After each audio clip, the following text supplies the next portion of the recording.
Singabot ang Kapaskuhan, misaka na ang presyo sa lechon sa Digo City sa Davao del Sur. Apan bisan ini, daghan gihapon ang naga-order ni ini. Ani ang detalye.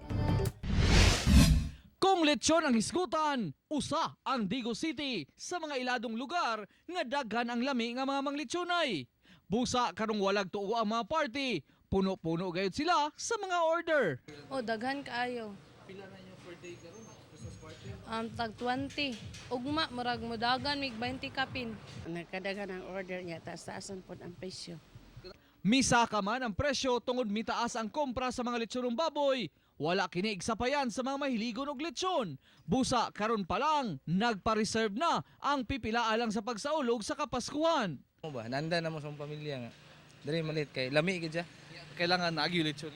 O na po litson mas di mawala sa kwan lamisa.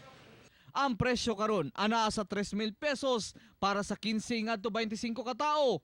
Og dunaw say tag 8,000 para sa 50 pataas ka mga tao ang pwede nang musalo nini. Ang pagpasko mo, taas jud among baboy kay mahal na magong baboy basta Pasko. Pero nagihapon tay mga mga free nga mga kuan. Mga pamilya, napon mi lechon bili. Ana. Katong gamay nga, katong lechon de leche, ana.